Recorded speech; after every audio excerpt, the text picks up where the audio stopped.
Many of you now have body-worn camera videos. If used properly, body-worn camera videos will save you. They will certainly assist in the defense of your matter, but if used improperly, they're going to hurt you.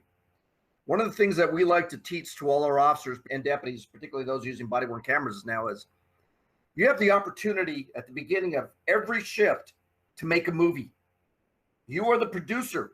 You are the star actor. You are the director. And you alone get to choose the kind of movie you want to make. Are you going to make it a comedy? Are you going to make it a horror film? Or are you going to make it a true documentary of what you do on a daily basis to protect people from harm? You get to choose that. I have tried 48 of these cases in front of jury. Probably at least a dozen of those are canine specific related cases. I can defend one or two F-bombs, but when it's every other word, our jurors and our judges are getting tired of it. California Post, Peace Officer Standards and Training, recently came out with a new manual on de-escalation that talks about the issues of profanity and how it hurts law enforcement's credibility and professionalism. One or two F-bombs, if appropriate, maybe you used it to help de-escalate a situation so that you didn't have to resort to force, then yes, document that. Yes, I used the F word for the following reasons, and it worked in attempting to de-escalate the situation. I was able to take the suspect into custody without any force being used. In that case, yes, that's a wonderful opportunity to use that F word strategically and tactically. But just as we're hearing in all these videos over and over again, we're losing the support of our judges and our jurors. And right now, we need the support because we need to do something to counteract this narrative that's being pushed out there. They're trying to make our use of force standard from reasonable to necessary. They're getting rid of qualified immunity. Now the focus is on police dogs. Your movie is going to be your body-worn camera video. That's how we're going to have to beat this narrative. I'm very concerned about this. So what's use of force? You get to use force that is reasonably necessary to effect an arrest, overcome resistance, and prevent escape.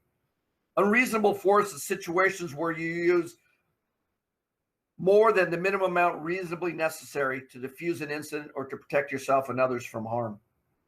Talk about Graham versus Connor because this came out in 1989. We all referred to it. We're all trained on it. And you all should be able to cite Graham versus Connor. And it talks about some very important factors that you all need to know, particularly when evaluating use of force. Number one, how is this person an immediate threat to the safety of officers and or others?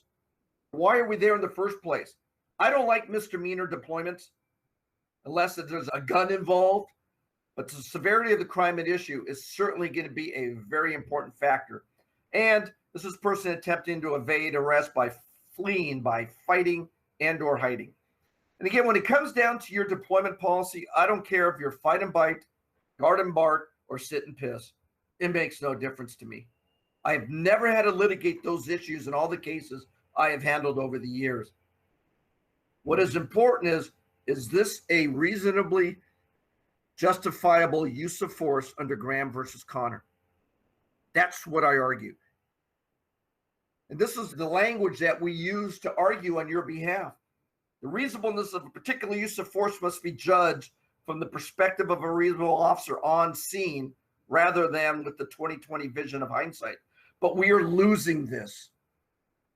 Some of the legislation that's going forward wants to eliminate this so that we do get second guessed. With respect to a claim of excessive force, the same standard of reasonableness at the moment applies. Not every push or shove, even if it may later seem unnecessary in the peace of a judge's chambers, necessarily violates the Fourth Amendment. The calculus of reasonableness must embody allowance for the fact that the police officers are often forced to make split-second judgments in circumstances that are tense, uncertain, and rapidly evolving about the amount of force that is necessary in a particular situation.